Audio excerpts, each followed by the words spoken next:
Hello, everyone. I'm absolutely delighted to be here presenting as part of the NEBOSH Online Conference 2023. So I hope you've had a really good conference so far. And now I'm here to talk to you about how to build culture through impactful communication. Now, I know culture is a really important word for health and safety professionals. And I'm going to start really by breaking it down a bit because culture is not always so easy to understand. There are some people that say that safety culture doesn't even exist. And maybe it doesn't exist because it is really so hard to grasp, to define.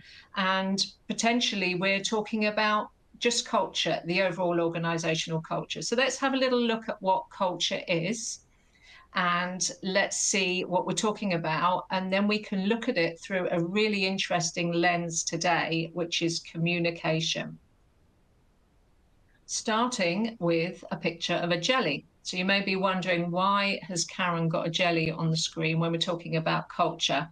So let's look at this jelly for a moment. So as you look at it, it looks very inviting, it's bright and colourful, and it looks quite solid. But the challenge comes is when you try and get hold of it, because when you try to get hold of a jelly, if you've ever tried, maybe it's something you'll try after this session, you'll discover that it very easily slips out of your hand. And I think that's why we've got it on the plate here, because if you carry it on a plate, it might wobble around a little bit. In fact, you have to be really careful because it might fly off the plate. But you don't actually have to have the challenge of trying to grab hold of it on any of its sides because the shape of it, the texture of it makes it really difficult to grab hold of. And culture is a bit like this in that respect, in that when we hear the word culture, and this is probably where the controversy comes from, because we hear the word culture and we think about the word and we think, yes, I know what that means because I am part of a culture. I am involved in the culture. It impacts me. I impact the culture. I know exactly what culture is. And it's got many definitions. The most common definition I've heard is it's just the way we do things around here. But actually, even when you've defined it like that, how do you start impacting it? And it can be really hard to figure that out because it seems it's a bit like the jelly. It's so intangible, so unstable. For example, new leadership comes in, culture changes. You have an incident, maybe there's lack of confidence, mistrust. Again, the culture could change. So the jelly moves around a lot. So you've got the movement of the jelly, you've got the intangible nature of it. So it can be really hard to know what to do. But don't worry, because today we're going to look at what is culture and how do we impact it by changing our communication.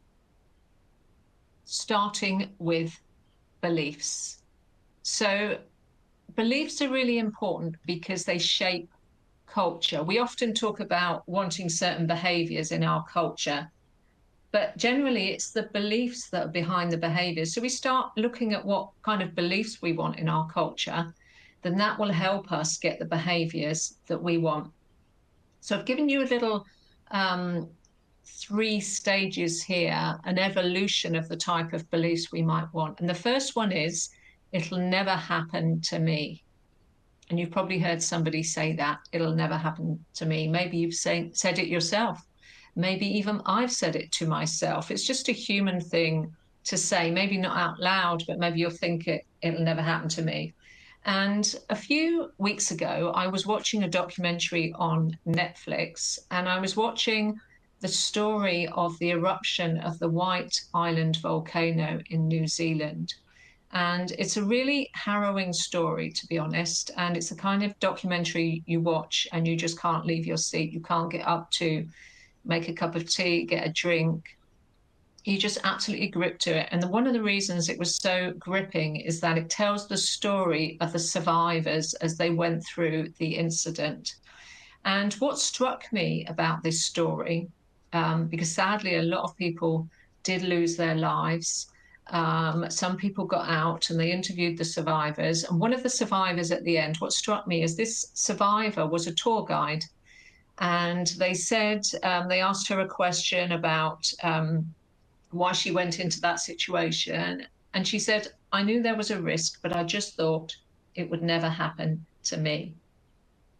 So it's interesting because when you hold that belief it'll never happen to you, you're not likely to take any action for safety or to build any kind of safety culture.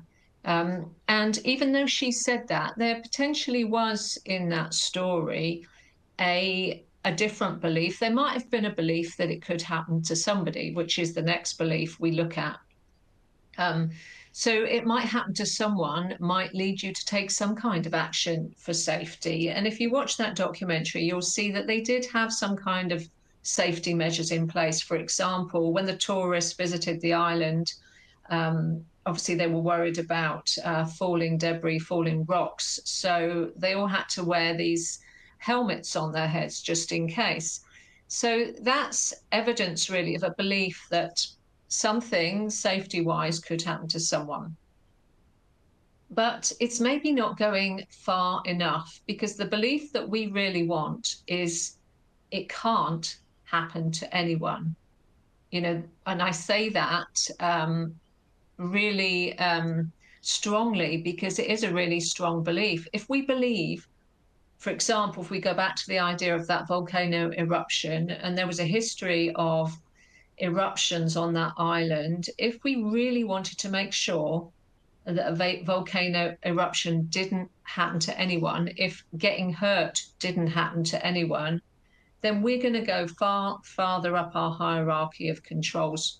So we're going to start looking for solutions that allow us to substitute the risk, to eliminate the risk. And maybe people might start asking questions on, why are we only using hard hats? What's that going to stop? And what if we were to just think about a rescue plan and maybe change the frequency of our visits and do a bit more planning? Could be lots of questions in our mind if we wanted to make sure it didn't happen to anyone. And not only are we working further up the hierarchy of controls then, but we're asking different questions. And this is what today is all about. It's all about, how do we change these beliefs so that we start to shape the culture in the way we want it? Because if we have the right beliefs and we have them as a collective, we're going to start to shape culture. Okay, so let's just go on now to the kind of behaviors that could describe these beliefs. So let's go to the utopia. It can't happen to anyone. And I know that for all of you out there watching, this is probably a belief that you do hold strongly. The challenge is we need this belief as a collective. And this is what this belief as a collective looks like. So you're going to have senior leaders advocating for safety and setting the tone, doing the right thing, talking about safety. Managers and supervisors in the middle layer, the people that are connected to the work sites, leading by example. And everyone owning safety. And what that means is not just following the rules, although that's important, but they're submitting ideas and they're challenging non-compliance. And they're challenging, for example, that hierarchy of controls. If they see that we're too low down, we're focusing on the PPE, they might challenging, what could we do to mitigate the risk even further?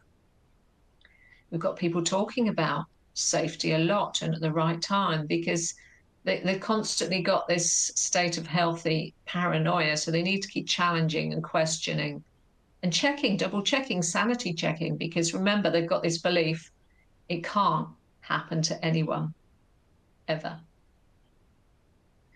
And then when people do challenge, we don't have people looking on as if, what on earth are you doing? They're welcoming the challenges and they're praising people and they're supporting them. So yes, that was a great challenge. Of course, we need to be further up the hierarchy of controls. Why don't we look at redesigning the work so that we can reduce the risk? So we've defined culture a little bit, or well, we started out on the premise that it's not easy to define, but let's go back and look at the beliefs we want and let's work from there. And now we're going to look at impacting culture through these beliefs, through changing the way we communicate. So I'm effectively today going to give you 6 spoons to dig into that jelly, 6 different areas of communication that you could choose. You could do all 6, or you could focus on one. And I'd recommend starting with one and see what the impact you get. But first of all, it's important to say we want every one of these 6 spoons, these 6 ways of communicating. If they're going to work, they need to be impactful. So that starts with defining what impact is. So what is impact? You're probably thinking about that to yourself right now. Is it making progress? Is it convincing someone? Is it changing behavior?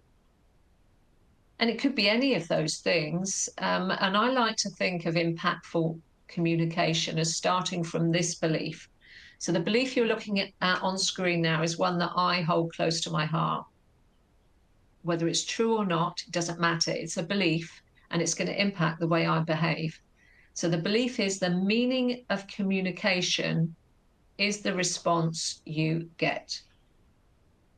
So you judge the impact of your communication by whether it gets the response you were looking for. So if you send an email, for example, giving some instructions, and the people on the receiving end go and do exactly the opposite of what you're asking for, and it happens, doesn't it?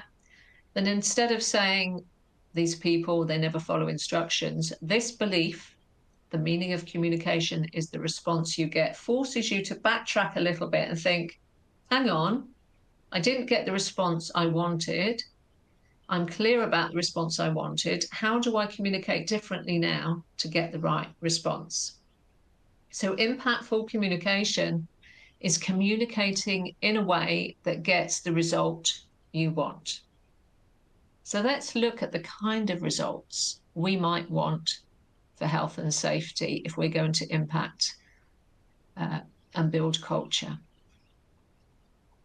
So here we go. Here's a really obvious one. We want to create change from the top. The people at the top aren't doing what we want them to, probably from good intentions, but we need to look at what we want them to do and be really clear on that. We need to cut through the clutter, because in today's world, there is a lot of information overload, just generally in the world. And then within businesses, you've got initiative overload. How can we cut seamlessly through that and make a difference with our communication? Number 3, how can we influence cross-company? Because we don't just want to be influencing the people on the front line. And I know that's what potentially senior leadership expect, but it's not all on us as health and safety professionals. We need everyone to play their part. It's like a big network. So how do we build this network so we've got people behind us on our shoulder, helping us, doing the right thing so that they're with us and not against us? Another obvious one, how do we communicate to change behavior? That would be nice, wouldn't it? To be able to do that, to get people following the rules, doing the things we want for safety. Overcome resistance. Everywhere you try to implement health and safety, there will be resistance. Everywhere you try to change things, there will be resistance. And the secret is to take the feedback coming from that resistance and to challenge it in a constructive way. And we're going to look at how to do that. And number 6, so this is the one of these spoons that are going to allow you to handle the jelly, make it a bit more tangible, the jelly of culture. We're going to change perceptions of health and safety. And this is a really interesting one, because we all know, for whatever reason, that sometimes people can perceive health and safety negatively. So we're going to look at, why is that the case? What is the perception we want people to have a health and safety, and what do we need to do differently in our communication? So all of these 6 things are challenges, and we're going to turn them into opportunities today. Are you up for that? So here we are. First opportunity, communicating to create change from the top. So we talked about really understanding what impact we want. So here's a question for you. What is it they're not getting at the top? So maybe you thought I was going to talk about business cases and cost benefit analysis today. And of course, the business case is really important, but sometimes I think you need to sprinkle something a little bit extra. So I'm not saying throw out what you're already doing, but think about what's the critical message they're not getting at the top. And in my experience, there are two critical messages they're not getting. And let me explain. So here's the first one, and I'm going to explain this through a story. So a year or so ago in the UK, there was a tree that fell down in a school. And it wasn't this tree, but you can imagine it might have been a similar tree. And it fell down in a storm when there were children playing in the school. And very sadly, a child was killed through this falling tree. And when I read the notes on the case, what interested me in terms of the learning was that this was a known issue. And it wasn't that they hadn't done anything about it, because they had. It was a known issue. So there was a maintenance team managing the trees in the playground, and they did regular maintenance checks. So they were doing everything they were supposed to do. And they spotted the decay in the tree, and it was flagged through an IT system. So the maintenance people did their job and they flagged it in the IT system. But something went wrong. I don't know the details. And this message, there was an issue with this particular tree, did not reach the school. So the communication did not get through. So let's go back to that belief that I showed you earlier. The meaning of communication is the response you get. And that's why it's such an important belief, because you can do the right thing for safety, but you really need to go the extra mile to make sure communication has got through. And what might have made the difference here?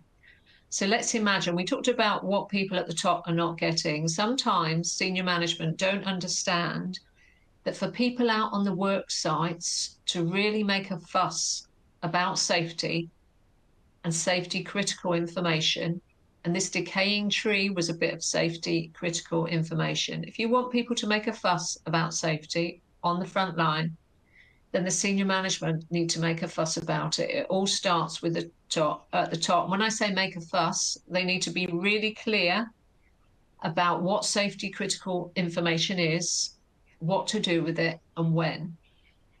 So if the senior management have been saying, anytime you get a bit of information that suggests a tree could fall down, put it into the IT system by all means, but I want to know about it. I want you to personally get on the phone. I want you to call me about it so we can make sure this message gets through to the school. And you are fully empowered to do that. So sometimes having the processes and procedures in place is not enough, sadly, for safety. And this sad story really explains why, that we need to really up our game on communication and start with the top. So we need to make clear to the senior leadership team that they need to be making a fuss about it. And we're going to give them the information that they need to make a fuss about. And let's just look at one more thing that I think senior leadership teams don't always get. And we're going to use the analogy of a river. So if you're looking at this, you may be having a guess on what this river is. It's actually the Amazon River in Brazil, the second largest river in the world after the Nile, I believe. So that sounds impressive in itself, doesn't it? But what I found really interesting when I researched this river is not the fact that it's the largest river in the world, it's the fact that it has 1,100 tributaries. So when we look at this river, its power is not just about the river in itself. Its power comes from all the networks of tributaries that feed into the river before it finally goes to the sea. And the reason I'm talking about the Amazon River today is within organizations, you might think of the sea being the work at the front line. You've got the people that are directly focused on safety as the Amazon River. But for the people focused on safety to be set up for success, it's really a function of all these networks that are feeding into it. You've got the people in procurement that are putting safety first when they order the equipment. You've got the people in sort of HR deciding what training people are going to receive. You've got the people signing off budgets, producing documentation. So wherever you are in the organization, even if it seems you don't have a direct role to play in safety because you're not on the work sites, so you're not out on that river area, you're not working in the health and safety function, maybe not even in operations, so you don't see yourself as that Amazon River. But what you are is you're part of that critical network that interlinks, feeds into the river, and sets the health and safety function and the people at the work sites up for success. And I don't think the senior management teams get that. So these are the two things that we really need to communicate to senior management, and maybe in the form of a metaphor. Feel free to take my metaphors or find better ones, because sometimes it's easier to get a message across with a metaphor because you take people out of context, they get the context, they get the message in a certain context, and then you come back in again and they think, wow, that makes sense. I get what Karen's trying to say here. And then really it all boils down to this quote from Bob Nelson: you get the best effort from others, not by lighting a fire beneath them. So not by shouting at them, telling them what to do, telling them to hurry up, to get on with it, but by building a fire within. And you'll notice all the communication techniques in this presentation are the ones I'm advocating. So the ones that really get people thinking so that they can make their own mind up and decide what to do. And I hope that that's what you're doing when you're watching this presentation and listening to me talk. You're watching, you're thinking, that's an interesting idea. And then I can go away and make up my own mind on what I need to do differently. So your challenge might be that you can't even get the ear of the senior leadership team. So you have to think strategically. You only need one set of ears. You don't need to necessarily even get into the board. You need to be able to find one person on that board, on that senior management team. If you can't get one person, who do you know that knows that one person? And you have to start sitting down with people just over a coffee break, a tea break, and tell them a story.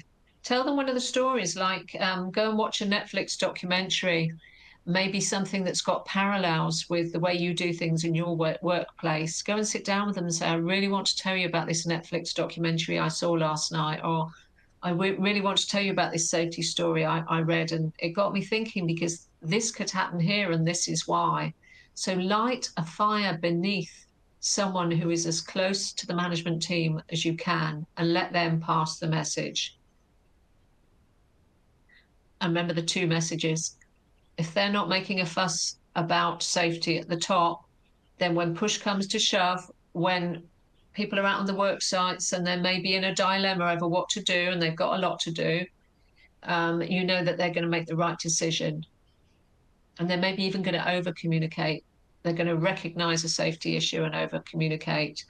And the second thing was making it clear to them that they may not be directly involved in health and safety at the work sites, but they're the network of people that set everyone else up for success.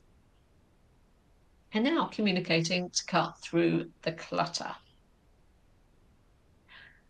So let's look at this little picture. So this was a picture that I found in my village, and it looks to me like a lot of spider webs that are formed all over this bush, this hedge. And it really reminds me of what communication can look like in a corporate environment. I said we've got a lot of clutter in the world, and when you're looking at this picture, you really don't know where to start. At least with the jelly, you kind of had some defined lines and angles, but here, where do you start in terms of digesting what's in here, digesting this information? And it really reflects something that Csikszentmihalyi, the Hungarian psychologist, talked about. in his book Flow in 2002. And what he said that is that every second that is going by, just a second, just I'd take a little second there. Every second that is going by, we are being bombarded with a lot of information, but we can only process out of those millions of bits of information, 126 bits of them. We're having to delete them and just not take them in.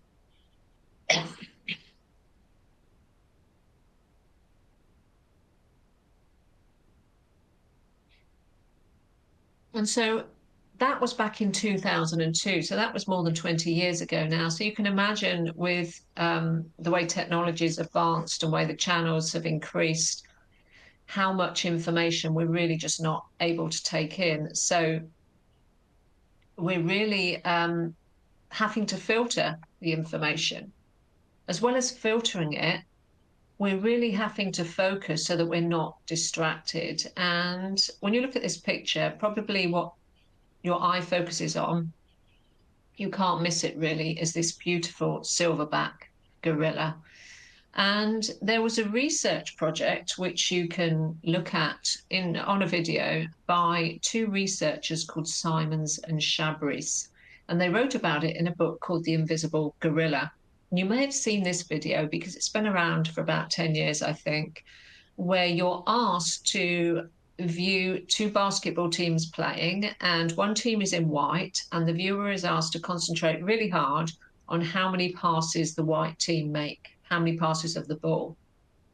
And then they play the video back, and what often people miss is that right in the middle of that video, a person in a gorilla suit walks into the middle, beats their chest like a gorilla right in the middle of the basketball teams, and then walks out again. Can you imagine missing that? But people do. We all do. We're human beings. And that is because in order to cut through the clutter, we're having to use a bias called selective attention. We're having to focus in. So you imagine people working out on the work sites. If they really want to concentrate on something and get the work done, they're not thinking about everything that's going on around them. So not only are they filtering, but they're focusing on other things. They're focusing on things that aren't safety, potentially. So what does that mean? It means we ask ourselves a lot of different questions. How do we get people focusing on safety? And how do we help them to be reminded of safety when they're focusing on something else? So we're filtering as human beings, we're focusing. And these are good things. We have to do these things to get by, but be aware they can be a danger for safety unless safety is the thing that we're retaining and we're focusing on. We also forget easily. With all this information coming in every day, our brains are like little sand timers. If we don't regularly turn them over and fill up the information again, it's going to go straight out of our heads. And in fact, our brains sort by recency. So you probably notice, for example, if you're swatting for an exam, if you've looked at it all, read it the day before, it's all fresh in your mind. If you looked at it a week before, you've probably forgotten it all because new information has come in to replace it. So again, what does this mean for health and safety? How do we communicate in a way that takes account for people filtering, focusing, and forgetting? What we need to do to cut through the clutter is we need to communicate in a way that draws people to the safety information. How do we do that? Well, if they're forgetting it, we need to repeat it constantly. If they're filtering it out, we need to put the information back in again. If they're focusing, we need to remind them or make sure it's safety that they're focusing on. So our messages don't just have to be good. They have to be clear and they need to be constant. You can't just talk about health and safety once. And the more you repeat, the more it starts to stick and the more it starts to stay in the most recent part of our brain. And then communicating to influence cross-company, because when I used that metaphor of the Amazon River before, I said there was a whole network of people that are setting us up for success. So how do we bring that network together? So it starts with understanding how motivation works. And here's a little picture of me. May not recognize me. It was about 10 years ago. And here I'm on the steps of the town hall in Nicaragua, arms in the air, really excited. I'm a winner because guess what I just did? I had just cycled about 500 kilometers in 5 days across Central America, Panama, Costa Rica, Nicaragua. And I'd done it with a group of other cyclists as well. You can probably see them around me. And when I did it, there was a moment of complete euphoria. And that actually, you may think you can see that in the picture, but what happens quickly once you achieve a goal, a fixed goal, is after the euphoria, motivationally, you get quite flat because suddenly all the motivation is gone. You've achieved the goal. And this is what we need to watch out for in safety, because if we set fixed goals, what happens once we've achieved them? For example, if we have a goal of going a certain amount of time without any incidents, what happens when we go that amount of time without any incidents? Where's the motivation gone? So it's better to really to set your motivation in terms of a North Star. What can we keep working towards? You know, what cycling dream could I have had that was going to keep me going for a long time?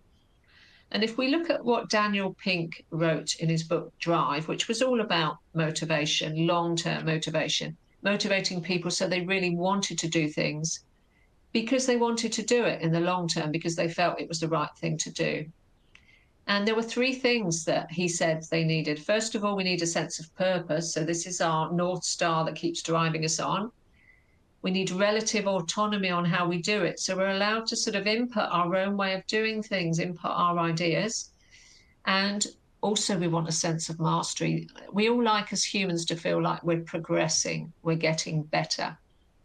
Well, the good news is, so far in this presentation, we're already getting better at communicating to build culture. And it all starts with that sense of purpose. So how do we get one clear, powerful message from the top that's going to inspire and involve everyone? Because everyone is different. Maybe you're in a multinational organization, different languages, different cultures. But we're not going to focus on what divides us. We're going to focus on what unites us, what brings us together. How do we bring people together? And how do we bring people together within themselves, give them a sense of alignment? Because if you feel aligned, then if you're comfortable with the action that's required of you, you're going to keep going. And I love this little model from Robert Dilts. In fact, I've adapted it slightly to fit the health and safety context. But you can see we've got purpose in there. And what we're saying here is that we have a certain amount of steps that need to be aligned within ourselves, a certain number of bits of information for us to feel comfortable to take action. So we have our purpose. We understand why we're doing what we're doing. It might be a bit like Simon Sinek's why. We've got an identity attached to that. So maybe we feel like we're a safety leader. We've got values attached to that. So we believe human life is important and needs to be respected. We've got beliefs. We've got the belief that we can act to save human life. And then we've got certain capabilities. Maybe we've had more training within the company. We're aware of the type of accidents that could happen, the type of illnesses we could see. And then all of this lines up behind our behavior. So really we're looking for all of this to line up within individuals and line up within the organization. Because when it lines up within the organization, we get the environment that we're looking for, that culture that we're looking for. And at the moment, this all sounds a little bit theoretical. So I'm going to give you an example of how you can create alignment across the organization with a pitch that matches these 5 blocks. Well, potentially we've got 6 with environment as well. So I'm going to read this out to you. So I want you to watch it on screen and listen and just think about how it makes you feel. And also think about how it ties into those blocks. So I'm going to read it out to you and then I'm going to break it down in terms of the blocks. So I want us to be the safest company in our industry.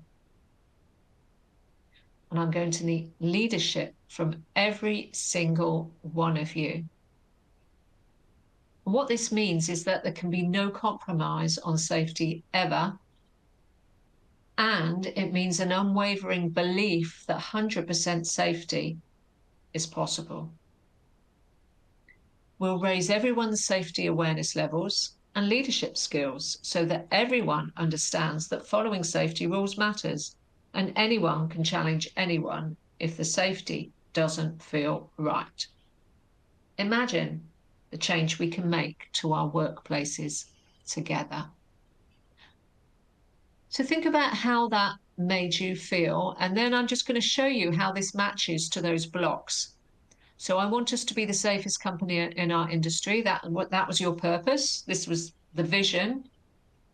I'm going to need leadership from every single one of you. So we want everyone to be a safety leader. That's identity. It means no compromise on safety ever. That's your value. That's what's important. And an unwavering belief that 100% safety is possible. So there's your beliefs. And then we're going into capability. We're going to raise everyone's safety awareness levels and leadership skills so that everyone understands. So we're going to give you training for this so you feel comfortable. And everyone understands that following safety rules matters and everyone can challenge anyone. So that's the 2 behaviors that we're looking for. And then this is the impact it's going to have on the environment, the final block. Imagine the change we can make to our workplaces together. So what you can do is take this pitch, match it to the blocks and change it to your company and just try it out. Try it on, that person I said that is the nearest person to the senior management team you can find. Try it out on them. Try it out on somebody at the work site and see if it makes sense. And what you'll start to get is a bit of a domino effect, because dominoes are amazing things. You can create massive impact with a set of dominoes, but the secret is they need to be lined up. Of course, anyone can start the momentum. That's the easy part. But if they're not lined up, you're not going to have that force there. So that's why what we've just talked about is so important. You need to create alignment in people's thinking and people's understanding and feeling, and alignment in everyone. Everyone needs to join forces to support you on safety. So if you ever feel like you're a bit alone in health and safety, this is the tool to help you to get others with you. And then number 4, communicating to change behavior. And one of the key tools for that is storytelling. And this is why storytelling is so powerful. So I've told 2 stories today. One of them was about the child that was killed at the school by the falling tree.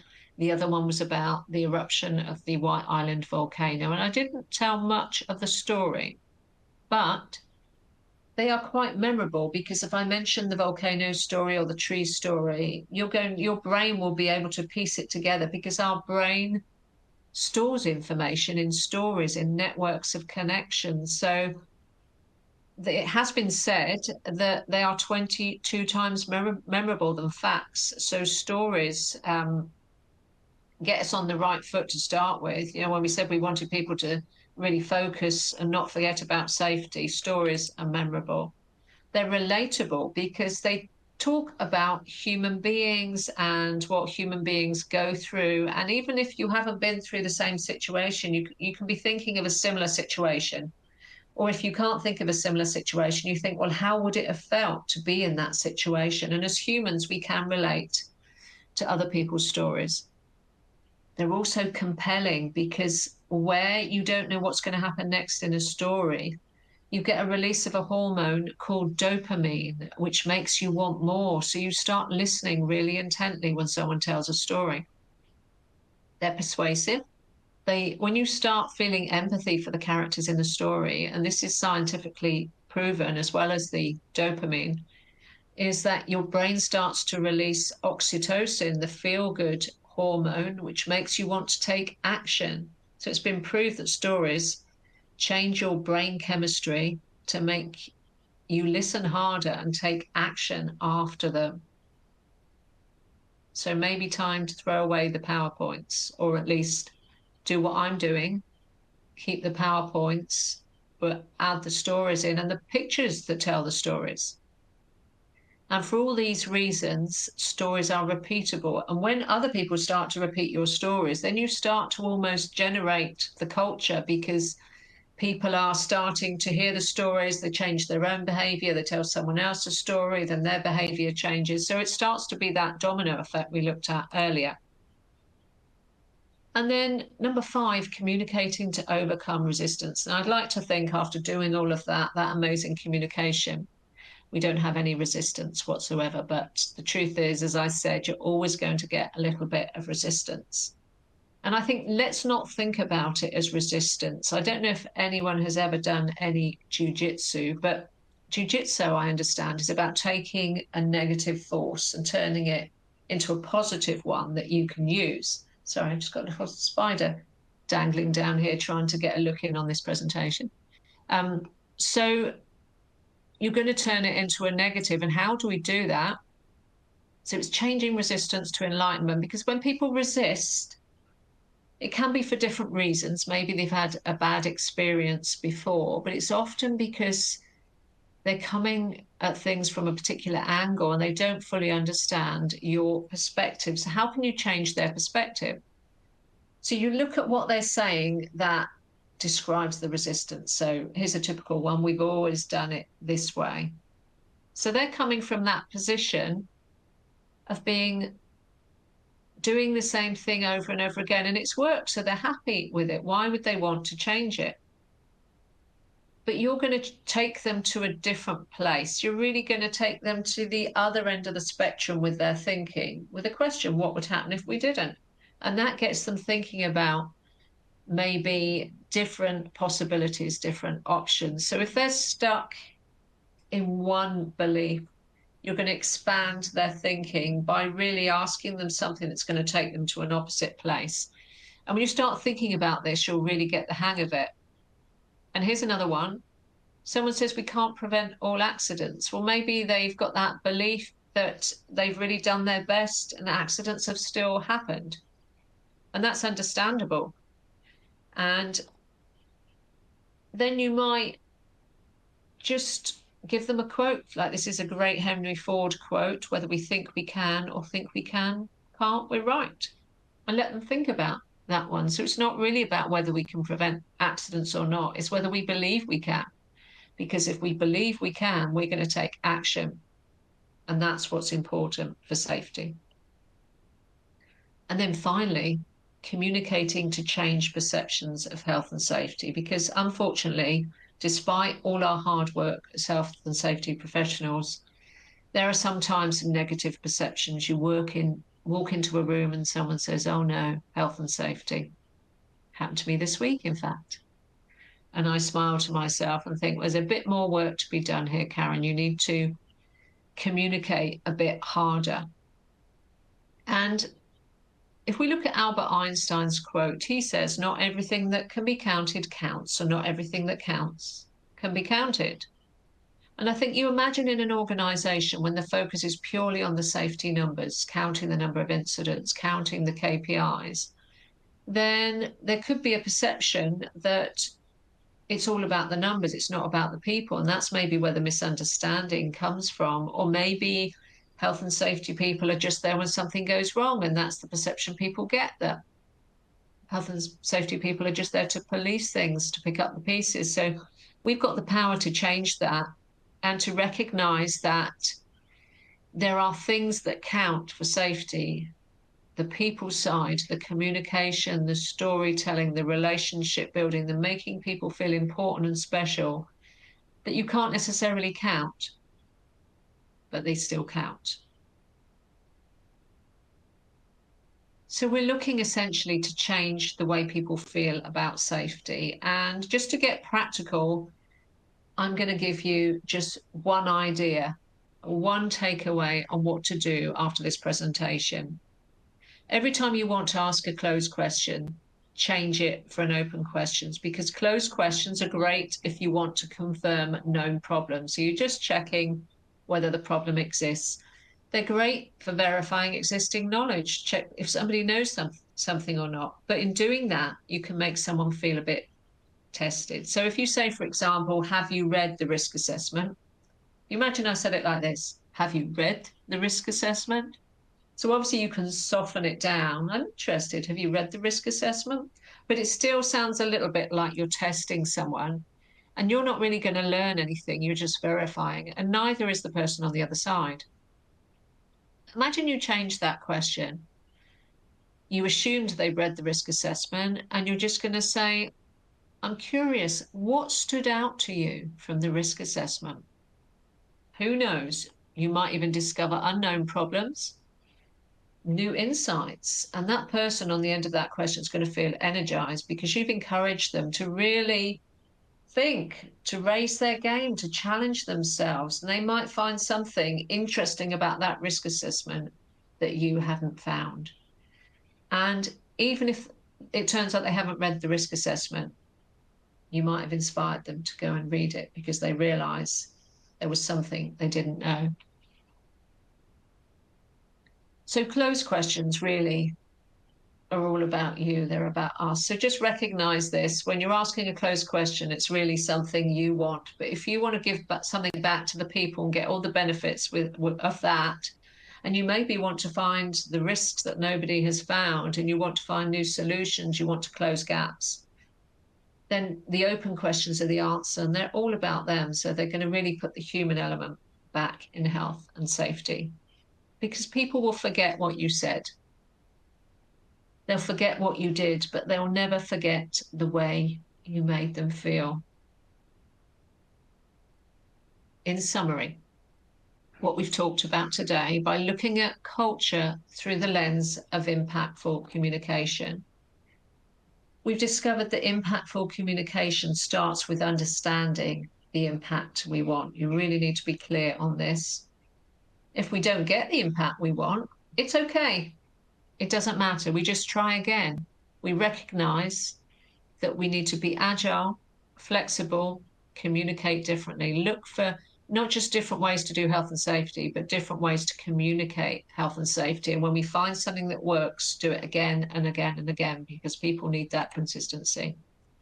And there are many types of impact. So think about what's the real challenge you're having in your organization. Is it that you can't create change at the top? Is it there's too much clutter? Is it that you haven't got the whole company working with you? Is it that you've got pockets of resistance and you don't know how to challenge them? Is it that you want to change behaviors and build the culture one behavior at a time? Or is it that you have negative perceptions of health and safety? You want to start to change those. So you may have a couple of those going on, or maybe all 6 of them. But if you start to define them, you can start to tackle them. And the good news is, through today, I've given you a whole new communications toolkit to help you get the impact you want. So together, I've started. You can I'm going to pass the relay button on to you now. Go out there and let's change the way people feel about health and safety. Because I know sometimes it can feel like a huge jigsaw with all these pieces all over the place and you don't know how they fit together. But maybe just think about which one of those 6 challenges you have, take the technique I've given you, and maybe think about what's the one thing that could get you started, that could allow these pieces to start to fit together. Even if you start to be able to just close one part of the jigsaw for it to take shape, you might find, as you do when you do jigsaws, that other parts start to fit together and it becomes easier. And before you know it, you'll have a nice jigsaw picture where all the pieces fit together. So my challenge that I'm going to leave with you is, where do you need to focus for maximum impact? So that was how to build culture through impactful communication. I hope you enjoyed it, and I'm wishing you a wonderful, inspiring, thoughtful rest of conference. Thank you.